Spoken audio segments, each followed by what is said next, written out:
Այսօր մեզ է միացել ռազմաքաղաքական վերլուծաբան Մհեր Հակոբյանը, բարև ձեզ։ Բարև ձեզ։ Բերեք մի սկզբունքային կետից սկսենք եւ հասկանանք։ Հայ-ադրբեջանական բանակցություններում time out է թե կանգ է առել։ Շնորհակալ եմ հրավերի համար, պարոն Նացականյան։ Իմ կարծիքով հայ-ադրբեջանական բանակցությունները ոչ միայն time out-ի մեջ են, այլև իրենք փակուղային իրավիճակում են հայտնվել։ Վաղուց էին կողմերը մոտենում այս փակուղային իրավիճակին, մասնագետներն էլ զգուշացնում են, որ կգանք եւ կհասնենք սրան, կողմերը sense ցկտում են երկրորդական ինչ-որ հարցեր կարգավորելով, ցույց տալով իրենց լավ տրամադրվածությունը, հատկապես հայկական կողմը բնականաբար միմյանց հանդեպ եւ այլ, հիմնականը թողնել մի կողմ։ Բայց ի վերջո այդ երկրորդական բաները սպառվեցին, եկավ հիմնականի ժամանակ եւ պարզվեց, որ հիմնականի հարցով կողմերն ունեն իրարից բացարձակապես տարբեր դիրքորոշումներ։ Դրա խորհրդանշական ավարտը եւ այն ինչ համաձայնեցրել են, դառնում է առ-ոչինչ։ Ըստ էության համաձայնեցրել են ինչ մենք չգիտենք։ Հայտարարվում է 17 կետից 15-ի մասին, բայց մենք այդ կետերի բովանդակություններ լիարժեք չգիտենք։ Ավելին, քանի դեռ ոչինչ համաձայնեցված չէ, այդ կետերն էլ ինքնին աշխատանքային տեսք ունեն եւ ամեն րոպե կարող է փոխվեն։ Հիմա եթե ինչ-որ մի մեկը մեզ ասել է, որ այսինչ կետերը այս տեսք ունեն, դա եղել է ամիսներ առաջ, հիմա կարող է փոխվի։ Հիմա գանք այդ կետերից դուրս ինչ է տեղի ունենում, որովհետեւ դուք էլ նշեցիք, որ դա է ավելի դոմինանտ դառնում այս process-ում։ Արևմտյան Ադրբեջան թեզը Հայաստանի համար է հասունացնում Բաքուն, թե Իրանի։ Ցավոք դա ամենից առաջ ուղղված է մեր դեմ եւ պատահական չէ, որ այս մասին Ալիևը խոսեց հենց անմիջապես մեր այս վերջին ողբերգական 2020 թվականի պատերազմից հետո եւ դա հստակորեն ցույց է տալիս Ադրբեջանի զավթողական նկարտումները ողջայցան երբեք այդ տերմինը չի շրջանառվել։ Ես ինչքան գիտեմ, ինքը առաջին այդ տերմինը կիրառել է 2021 թվականի դեկտեմբերին, ինչքան գիտեմ, դրանից առաջ ես բավականին ակնթեթ հետևում եմ իրենց մամուլին, իրենց խոսույթին, իրենց փորձագետների խոսույթին եւ իրենք չեն կիրառում, ավելին իրենք մեկ այլ վտանգավոր բաներ են ասում, ես այս մասին եմ խոսել, իրենք ասում են հայ-ադրբեջանական պայմանական սահման։ Սա շատ վտանգավոր թեզ է, որովհետև այդ սահմանը եթե պայմանական է, ապա մշտապես դա պատերազմների եւ սրացումների բույն է մեկ, եւ երկրորդ ինքը անընդհատ կարող է փոխվել։ Ես այս առումով իրենց փորձագետների հետ էլ անուղակի բանավեճի մեջ եմ եւ ասում լավ, այդքան հաճիկով որ ասում եք հայ-ադրբեջանական պայմանական սահման, այս պահին դուք ուժեղ եք եւ լավ եք զգում։ Բավոր մի պահ ձեր մոտ սկսվում են խնդիրներ եւ մեր փողոցում լինի տոն։ Եվ մենք էլ ասենք, թե սահմանը պայմանական է, դե եկեք այդ սահմանը դնենք, ենթադրենք Ստեփանակերտի մոտով, Կուր գետի մոտով, հասկանում եք, դա շատ երկսայրի սուր է, երբ որ դու ասում ես, դա Պանդորայի արքղ է, որը բացում ես եւ չի կարող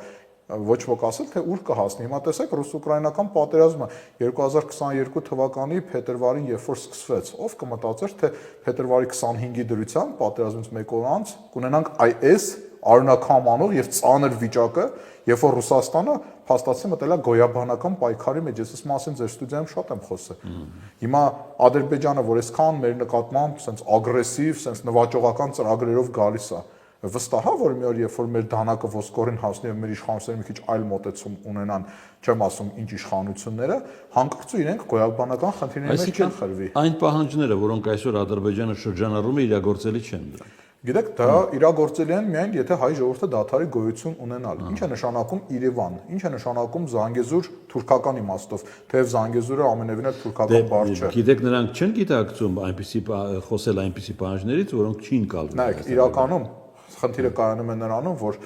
պաշտոնական Բաքուն հայերին հեռացնելով եւ էթնիկ զտում իրականացնելով Արցախում կատարեց միջազգային հանցագործություն։ Ընդ որում ՄԱԿ-ի միջազգային դատանը 2023 թվականի նոյեմբերին Արցախի հայաթափումից 1 ամիս 2 ամիս հետո հստակորեն ասաց, որ հայերը պետք է ապահով եւ անվտանգ վերադառնան Արցախ եւ այնտեղ ապրեն։ Հիմա Ալիևը դա հասկանալով եւ իմանալով, որ այնուհանդերձ Ղարաբաղյան կամ Արցախյան խնդիրը իր աքիլեսյան գարշապարն է, իր թույլ տեղն է, որ իր ցանկացած թշնամի, ցանկացած մեծ տերություն, որը կուզենա իր վրա ազդել, այդ դա է մեջտեղ բերելու, ինքը փորձում է մարտը տեղափոխել մեր դաշտ։ Այսինքն մեր համար խնդիրներ ստեղծել, որ մենք միշտ խոսենք, ոյ չէ Սյունիքը մերն է, ոյ չէ Զանգեզուրը մերն է, ինքն էլ վերջում sense մեծակով ասի, դե լավ, ձերն է, կանոնեցինք 0։ Այսինքն ինքը ասում է մեր դաշտ, որովհետեւ մենք լավագույն դեպքում 0-ի վրա կանգնենք, թույլ չի տալիս որ մենք անցնենք իր դաշտ։ Հետո տեսեք ինչ հետաքրքիր ենք բան են անում, չէ՞, ասում են, այ եթե դուք ուզում եք Արցախահայերը վերադառնան, դե իրենք ասում են Ղարաբաղի հայերը, ապա դուք էլ ադրբեջանցիներին ընդունեք ձեր մոտ։ Բայց հիմա արդյոք սրանք հավասարժեք են, չէ՞ որ 80-ականների վերջին, երբ որ ադրբեջանցիները գնացին, ստացան գույքի փոխհատուցում, վաճառեցին իրենց գույքը, դրան հակառակ, երբ որ 2023 թվականին հայերը հեռացան Արցախի հանրապետության տարածքից, դա միջազգային հանցագործություն էր եւ ՄԱԿ-ի միջազգային դատարանն էլ դա ամրագրել է։ Իսկն համարժեք չեն էս փաստը։ Կարևոր հանգամանք է, այսինքն Ալիևը իր ժամանակն է սպասարկում, թե հետնորդի մասին էլ է մտածում։ Գիտեք, Ալիևը միշտ է մտածում իր հետնորդի մասին, սա մեկ, միշտ Ընդ որում իր թույլ տեղն է այդ հետնորդի խնդիրը, որովհետև դատելով որոշակի տեղեկատվության պատառիկներից իր տղան այն դեպքում լիարժեք պատրաստ չէ այնպիսի մի բարդ պետության ղեկավարումը իր վրա վերցնել, ինչպիսին Ադրբեջանն է։ Երկրորդ, գիտեք, ժամանակները շատ սննդած են փոխվում եւ երրորդ սերունդը մեկ կլանի դա կարող է խնդրահարույց լինել, օրինակ տեսեք Սիրիայում 2 սերունդ կարողացան պահել, Կադաֆին 1 սերունդ կարողացավ պահել, Սադամ Հուսեյնը 1 սերունդ կարողացավ պահել, այստեղ արդեն հավակնությունը կա 3-րդ սերունդի։ Ալիևի մոտ միշտ էս խնդիրը կա, գիտեք, այստեղ մեկ ուրիշ բան է կուզեի ասել, ի տարբերություն մեր շատ ղեկավարների, այստեղ մի քիչ ներհայաստանյան քննադատություն անեմ, ի տարբերություն մեր շատ ղեկավարների, Ալիևը իր բոլոր թերություններով եւ իր մարդազերծ, այսինքն իր ագրեսիվ քաղաքականությամբ հանդերձ ինքը Ադրբեջանը դիտարկում է որպես իր անձնական կալվածք։ Այն դեպքում, երբ որ մեր երկրի շատ ղեկավարներ Հայաստանի Հանրապետության ղեկավարության այդ 10-ամյա շրջանը, որ կարող են իրենց բաժին հասնել, դիտարկում են որպես ասենց անձնական ամբիցիաների բավարարում, որպես հարստացում, որպես կլանային ինչ-որ առաջխաղացման միջոց, եւ արդյունքում Ալիևը փող է ներդնում իր պետության ռազմավարչական համակարգում։ Այն դեպքում, երբ որ մենք, օրինակ, մինչև նույնիսկ մեր ողբերգական պատերազմը հարցին վերաբերում ենք որոշակիորեն թեթևամտորեն, դե ասում ենք կա բանակը ստանդարտը կա, Ռուսաստանը մեր թիկունքին կանգնած, իսկ անձը վերաբերվում է որպես իր կալվածքի եւ այս առումով ձեր հարցին եւս մեկ անգամ պատասխանեմ, այո, Ալիևը պատրաստվում է այս ամենը փոխանցել իր տղային։ Դե հիմա ինչպես դա կստացվի, այլ հարց է։ Ինչ վերաբերվում է այդ արևմտյան Ադրբեջանի մյուս կողմին, ապա Իրանի վրա հարձակվելու պատրվակով նա հարավային Ադրբեջան է սկսում խոսել, կարճ ուղղակի լսողներն ասենք, հարավային Ադրբեջան հասկացություն չկա, կա ատրպատական անտիկ, որը հետո միջնադարում Ադրբեջան է դարել, եւ իր սահմանը հյուսիսում Թաբրիզ,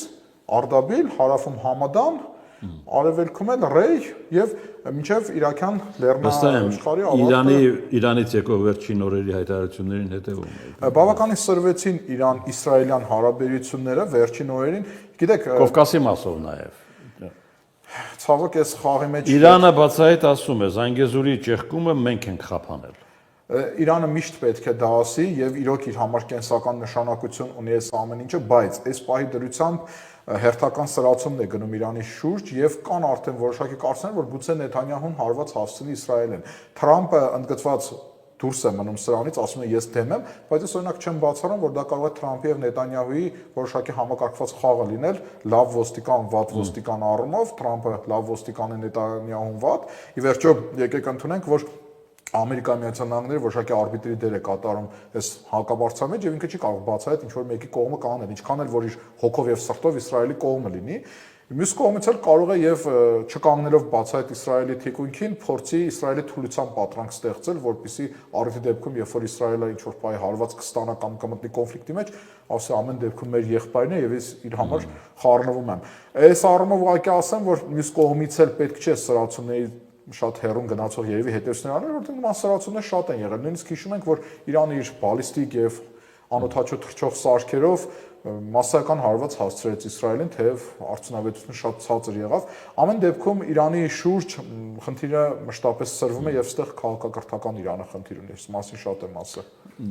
Դա բացի այդ, Իրանի եւ Միացյալ Նահանգների բանակցությունների ո՞ր արդյունքն է մեզ համար շահեկան։ Մեզ համար շահեկան է, որպեսզի տարածաշրջանը չպայթի։ Ամենից առաջ դա, այսինքն մեզ համար շահեկան է, որ մեծ պատերազմ չլինի։ Ճիշտ է, ինչ որ իմաստով պատերազմը նաև կարող է մեզ հնարավորությունների։ Այսինքն Վաշինգտոնը ընդունի Իրանի միջուկային իրավունքը։ Ընդունի կամ Իրանն ինչ որտեղ նահանջի եւ չլինի սրացում,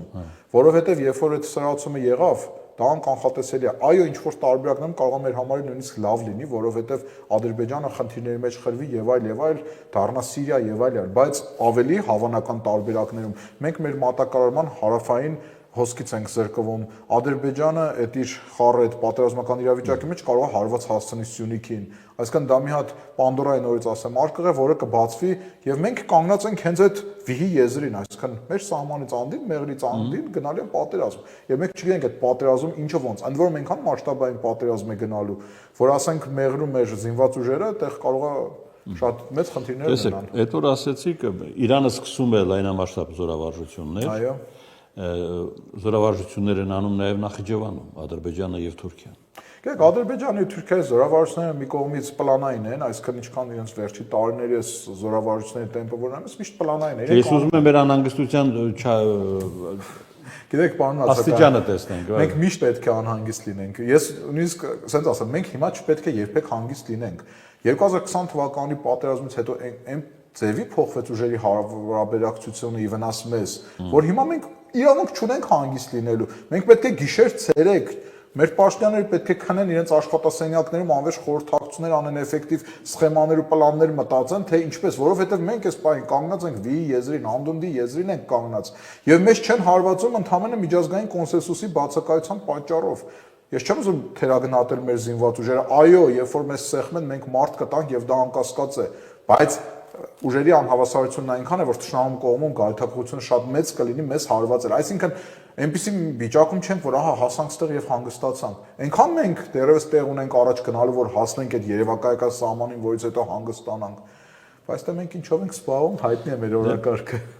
Մոսկվայի եւ Բաքվի տարաձայնությունները իրական են թե բեմականացված։ Այստեղ շատ հետաքրքիր հարց եք տալի, այս մասին ես շատ եմ խոսել, նույնիսկ ձեր ստուդիայում կհիշեք, մենք դեռ Արցախը երբ որ դիմադրում էր, մենք խոսում ենք 2025 թվականի մայիսի 9-ի մասին, եկավ 2025 թվականի մայիսի 9-ը դարձավ մայիսի 10, ես հատուկ այդ օրը Facebook-ում գրել եմ այս մասին եւ հիմա արդեն դե յուրե Ադրբեջանը չի կարող դեմ լինել, որպեսզի ռուսական զորքերը շարունակեն մնալ Լեռնային Ղարաբաղի Հանրապետության տարածքում։ Հիմա կասեն աբսուրդ է, smart ասում, այնտեղ ռուսական զորքեր չկա, գիտեմ այդ ամեն ինչը, բայց նաև իրավաբանական սահմանն է անցել, որովհետև 2020 թվականի նոյեմբերի 10-ի հայտարարության մեջ նշված էր, որ եթե մինչև 2025 թվականի մայիսի 9-ը, այնտեղ ուրիշ ձև էր նշված էր 6 ամիս առաջ, եթե մինչև մայիսի 9-ը դու չես ասում քո զորքերը հան, ու կողմերից որևէ մեկը Հայաստանը լռեց, պարզ է, ապա այդ զորքերը եւս 5 տարով մնում են տեղ։ Հիմա երբ որ Ուկրաինայում վերջանա, Ռուսաստանը կարող ասած միամիտ տեսքով գա, ասի քո ստորագրությունը սա մեկ։ Այսինքն իրավաբանական կարկասը շատ լուրջ Ռուսաստանի համար կա եւ սա իմ կարծիքով Ադրբեջանին անհանգստացնում է։ Երկրորդ, դե որ անհանգստացում է, չի փակում այդ հարցը։ Ոնց փակի։ Եկե մայիսին անցել է արդեն։ Ոնց փակի։ Հիմա այս պահին ուղղակի Ադրբեջանը հույս ունի, որ ռուսական արջի ձեռքերը շարունակում են զբաղված մնալ Ուկրաինայում եւ այս կողմ չի հասնում, բայց վաղ թե ուշ Ուկրաինայի պատերազմը ի վերջո վերջանալու է, չէ՞։ Ի վերջո արդեն այսօր որոշակի ստվերում մնաց ինֆորմացիան, որ մի 6-ը, այսինքն անգլիական հետախուզությունը, որ այս պահին Զելենսկու գլխավոր ըստ էության հովանավորի դերում է հանդես գալի, չէ՞ որ Ամերիկան մի կողմ քաշվեց, ինքը ասաց, որ Ռուսաստանը մեծ բանակ է պատրաստում եւ շուտով երբ որ հարձակվի դու խնդիրներ կունենաս, ընդ որում եվրոպական երկրներն էլ Ուկրաինային ստիպում են, որ 18 տարեկանից սկսի զորակոչը, այսինքն խոսք կա նաև կանանց զորակոչի մասին եւ այլն, քան Ուկրաինայի վիճակը դառնում է կրիտիկական։ Ընդ որում եվրոպական երկրներն ասում են, որ եթե ուզում ես սանկցիաները Ռուսաստանի նկատմամբ խստացնենք, ապա այդ նույն 18 տարեկաններին կանչի բանակ, այսինքն այդ երկրի ուժերը սպառվում է։ Հիմա ճիշտ է, շատ քիչ, բայց ռուսական զորքերը առաջ խաղացում ունեն ճակատում։ Այստեղ ռուսական կողմի ամրության հարցն է։ Նույն գիտեք, մի բան էլ ասեմ, ռուսական կողմի պայմանները այդ 5 շրջանների վերաբերյալ հանգեցին։ Հիմա այս կամ այն ձև, եթե այդ 5 շրջանները դրանց մի մասը կեսը գա եւ Ռուսաստանի ախորժակը բավարարվի, ի վերջո նա հարավ է գալիս, Քարավում շատ ողբալի է իր վիճակը։ Վրաստանը անորոշ, մեր մոտ հակառուսական վիճակ, Ալիևն էլ խորը հակասություններ ունի։ Ընդ որում ինչ որ պահի Ալիևը կարող է սեղմվել Իրանի եւ Ռուսաստանի միջև։ Ես կարծում եմ իրանք մեծ բանի տեղ չեն դնում, Հայաստանի Հանրապետությունից հաշվարկներում չկա եւ իրենք պատրաստվում են այդ մեծ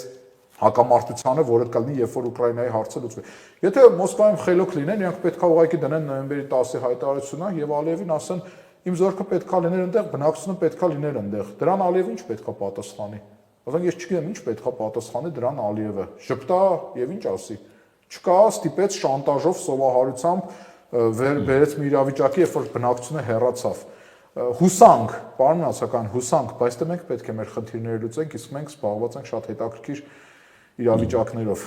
Մեդինսկու արտահայտությունը։ Մեդինսկին ես գիտեք չեմ կարծում դա ինքը պատահական արեց, բայց գիտեք, դա արտահայտությունը Բայց հիմա մակրաջրում են երկու օրը զբաղվում։ երկկողմանի էր, Բաքվում դրանից ծայրահեղ դժգոհ մնացին եւ պատասխան ապտակ տվեցին Ռուսաստանին, գիտեք ինչ կոպիտ ասեց իրենց մամուլի քարտուղարը արտգաղթային գործերի նախարարության, ասաց մենք ի տարբերություն ոմանց ագրեսիվ պատերազմ չենք վարել եւ չենք զավթել ուրիշ երկրի տարածքը։ Պատկերացնում եք դա ինչա, դա բաց այդ կանոնում ապտակում է Ռուսաստանին։ Հա բայց հայկական կողմն է կարող է դժգոհ մնալ, չէ՞։ Չէ՞ որ Մեդինսկին բերեց եւ Արցախի ինքնորոշման խնդիրը, որ Արցախը հայության ինքնորոշման խնդիրն էր եւ ամենևին էլ Հայաստանի Հանրապետության եւ Ադրբեջանական Հանրապետության միջև տարածքային խնդիր չէր, Մեդինսկին բերեց հավասարեցրեց դրան։ Ուղղակի մեր երկրում չարձագանքեցին դրան, փորձագիտական մակարդակից վերև չբարձրացավ, դե մենք զբաղված ենք նման բաներին չենք արձագանքում, բնականաբար Ադրբեջանը շատ վատ ու խանդով է այդ ամեն ինչին իդեպ վերաբերվում եւ ճիշտ են անում, որ անհանգստանում են եւ ես հույս ունեմ, որ Ալիևը մի օր իր ոտքը կկոտրի այս պատմության մեջ։ Ռուսաստանի դեսպանը Բաքվում տեսես ոնց է շոհել Բաքվի տրամադրությունը։ Ալիևի իմաստուն եւ Պուտինի հետ նրա հարաբերությունների շնորհիվ իմաստության ներողություն հարավային Կովկասում խաղաղությունը վերականգնվել է։ Ես մի ծայրահեղ ձեզ բան ասեմ։ Անզորության նշան է թե ուրիշ սա դիվանագիտական ես մի ծայրահեղ բան ասեմ, ես երբեք դիվանագետներին չեմ լսում։ Իրոք չեմ լսում դիվանագետներին, որովհետև դիվանագիտական խոսքը ինքը այնքան կեղծ է եւ այնքան կյանքից կտրված է, որ դիվանագետին լսելը դա անիմաստ ժամանակի կորուստ է։ Ես իրոք չեմ չափազանցնում, թող ինձ ներեն դիվանագետները, անձնական խոսակցությունների մասին չի, բացահայտ հայտ, այս դեսպանը սա ասեց, հետո նա կասի։ Կամ այդ դեսպանին կփոխեն մեկ ուրիշ դեսպան կգա, կամ այդ որ անձնական իմաստություններ, այն որ Ռուսաստանին այդ ընկած ինքնաթիռի հետ կապված մի քանի ամիս ցած մտցնում էր ցեխը, դες դեմքով մտցնում էր ցեխի մեջ, ասում էր ներողություն խնդրի, հանում էր ասում էր կխնդրես, չէ, դորից էր դեմքը մտցում։ Դա իմաստություն է։ Թե իմաստությունն է, որ շանտաժով հասավ նրան, որ երբ որ Ռուսաստանը եւ Ադրբեջանը մեզնից խլեցին Արցախը եւ Ռուսաստանը նախատեսում էր, որ ինքը այնտեղ բազա կունենա եւ Աբխազիա կամ Օսիա երկուս կունենա, արդյունքում մեկը մյուսին թալանեց եւ ռուսական զորքեր նստեցին էշելոնները եւ գնացքով Բաքվով հերացան Դերբենդ։ Այդ անփառունակ նահանջն էր շոյանքը, հա, Գյուլիստանի պայմանագիրն ու Թուրքմենչայի պայմանագիրը, որ 19-րդ դարում կնքում էր Ռուսաստանը, դրա համար էր կնքում, որ իր զորքերը հեռանան, չէ, այստեղ խնդիրներ կա եւ խնդիրը նորից աշխարհակաղակական մակարդակում է, դա ընդհանուր կանոն, ես բազմից եմ ասել, Կովկասյան, Լեռնաշղթայից հյուսիս իշխող ուժը, ինչ ուժ դա ուզում է լինի պատմականորեն, սկյուտական թագավորություն, ոսկե հորդա, ինչ ուզում է լինի ռուսական կայսրություն, եթե Կովկասյան Լեռնաշղթայից հարավ ընկած տարածքներում դու ամուր չես, դու համարի որ հյուսիս ընկած տարածքներում ամուր չէ։ Ես չեմ ասում Լեռնաշղթան, հյուսիս ընկած, ընդհանուր մինչև Ռոստով, այդ կողմերը նախակովկասյան հյուսիսային Տապստաներում դու ամուր չես։ Իսկ հիմա Ռուսաստանի դիրքերը փլվում է հարավային Կովկասում։ Իջել է ռուսական ներկայությունը ստեղ 18-րդ դարի մակարդակի, 19-ն էլ չէ, 18-րդ դարի, երբ որ Գեորգիևսկյան տրակտատն էին կնքում վրաց թագավոր Իրակլիի հետ եւ ռուսական երկու գումարտակ մտավ նոր առաջին անգամ մտավ Վրաստան։ Այդ մակարդակի է իջա ռուսականներ։ Դա նորմալ չէ, դա չի կարող շարունակվել։ Ուղղակի նորից եմ ասում, շատ մեծ սխալ կատարեց պաշտոնական Մոսկվան ուկրաինական кейսում, հիմա էլ են իրենք դա ընդունում, վերջերս իրենց պաշտոնյաներից մեկն ասաց, որ ուկրաինական հարցի թերագնահատումը մեր ամենամեծ սխալներից էր, որ 90-ականներից էր գալի։ Այդ սխալը մեկ այլ սխալ ծնեց եւ որ իրենց թվաց թե մի հարվածով կկարողանան այնպիսի տրիումֆ ապահովել, ինչպես 2003 թվականին ԱՄՆ ապահովեց Իրաքում, իրենց խաբեց Ղազախստանի հաջողությունը 2020 թվականի հունվարին, երբ որ լուրջ դիմադրություն չկար։ Եվ արդյունքում ծանր եւ անհեռանկար պատերազմը ավարտում ենք, բայց ավարտենք ավելի հետաքրքիր բաղով։ Հիմա մենք կմնանք այս արտաքին օրակարգի խնդիրների շրջանակում, թե ներքինը կգա եւ կառաջնորդի քաղաքական։ Իմ կարծիքը հետեւյալն է. արտաքին օրակարգը հաճախ ապահովում է ներքին օրակարգով։ Հիմա մենք այնքան թույլ ենք։ Հիմա այդպեսի զուգակցում է գնում։ Պետք է փորձել։ Դա այդպես է։ Տեսեք, Թուրքիան կիրառելով իր ներքին ուժերի բյուրեղացում եւ ուժեղանալով սկսում է արտաքին օրակարգ թելադրել։ Հիմա Հայաստանի Հանրապետությունն երբ որ ուժեղանա, ուժեր հավաքի, աստիճանաբար կսկսի արտաքին օրակարգ թելադրել։ Հիմա մենք ներքինում թույլ ենք եւ ներքինս ընդդիմության իշխանություն եւ նույնիսկ ներընդդիմություն երեք, ասենք Քոչարյան, Սերժ Սարգսյան այդ բանավեճը գնաց, չէ, ստորագրել եք, չեք ստորագրել։ Նույնիսկ մենք այս ներքին խնդիրները չենք կարողանում լուծել։ Արտաքինն է սենց հանձնենք, ինչ ուզում եք վերցրեք։ Արցախի հարցը փակված է, ցեղասպանության մասին չենք խոսում, Հայաստանը ամեն ինչ բոլորին տալիս է, սենց չի կարելի, սենց դու բմբուլես, որին քամին կքշի աչուձախ, սենց չի կարելի։ Դու պետք է ներքին ուժեր ունենաս, տեսեք Իսրայելը մեր տիպի պետություն է, հрьяաները մեր տիպի ազգ են։ Այդ ազգը եւ այդ պետությունը ուր է հասել, որ մերձավոր արևելքում տոն է տալիս։ Մենք էլ դեռ ամենադրա հակառակ ծայրում նստած ենք եւ սպասում ենք թե քամին որ կողմ կքշի։ Մենք պետք է ծանր օրվան սպասենք, երբ որ մեր շուրջը պատերազմ կպայթի։ Մեր պետությունը հիմա պատրաստ է, որ վաղը կարտնանանք եւ կպարզվի, որ Իրանը մխրճվել է պատերազմի մեջ։ Մենք պատրաստ ենք այդ օրվան։ Մենք պատրաստ ենք այդ օրվան։ Իսկ Իսրայելը պատրաստ է այդ իր ամենածանր օրվան եւ նույնիսկ ինքն է օրակարգ թելադրում։ Սա պետք է, այ ձեր ասած ասենց փագեմ, էլի ներքին օրակարգը, այսպես պետք է արտաքին օրակարգ բերի, Բայց թե շնորհակալություն։ Մեհեր Հակոբյան, ռազմաքաղաքական վերլուծաբան